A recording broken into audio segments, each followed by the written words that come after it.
The draw is obvious.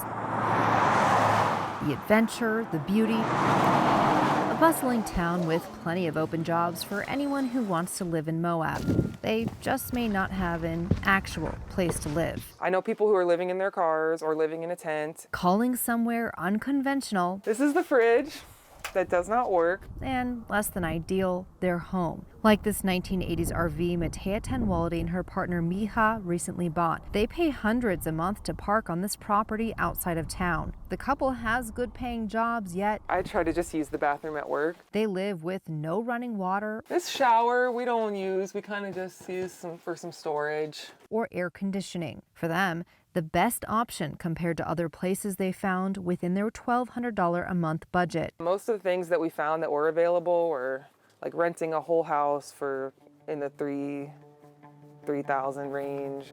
The Housing Authority of Southeastern Utah keeps track of rentals in the area every week with What's for Rent Wednesday. Here are some of the latest options in Moab.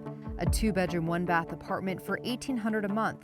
4 3-bedroom homes for $2,500, $2,850, $3,000, and $3,200 a month. And that's it. A whopping 5 listings in town, none under $1,800.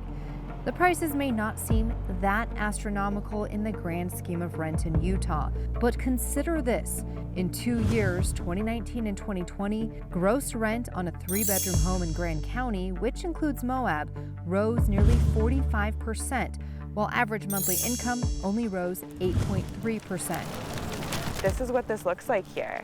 You know, you can live outside, you can camp for the next 9 months. The Moab Valley Multicultural Center connects clients to resources and explains part of the problem. Dollars are flowing into second homes and overnight rentals. It's not an issue of not being able to pay rent, it's an issue of there's literally nowhere to pay it. Even for people who have a place to rent, that's still not always stable. Take, for example, everyone who lived in this mobile home park just a couple blocks off Main Street.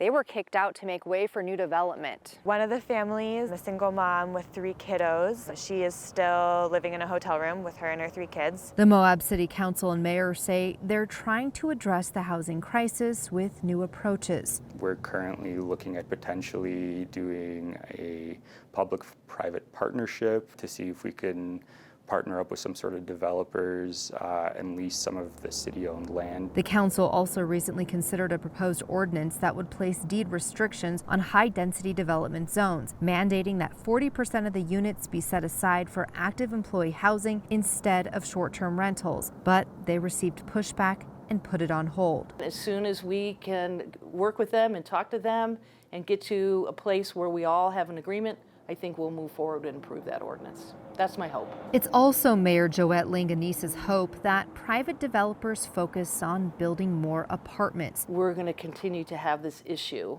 and we need to come up with some better alternatives. They do have some relief in sight. Currently, we have 8 houses under construction, and in about a month, we'll add another 8 to that.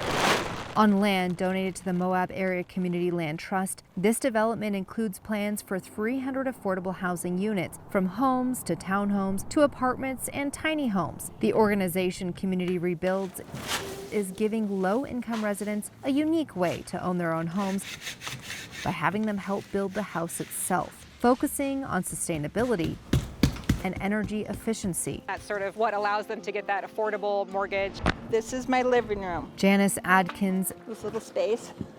previously stayed with a friend I'm probably gonna have a chair right here because the mountains are right there. when she couldn't find somewhere to rent. To be able to start all over again and do something that's mine is huge. I'm very excited. In just a few months, she'll begin building equity. Gratitude is what I do, and I do it well, and I'm very grateful for it. One less person worrying about where to live. And I'm here An actual, with a bathtub and a stove. affordable, So, and I get to garden, and I'm such a garden freak, you know, I love flowers. So this is gonna be pathways and gardens and place to call home.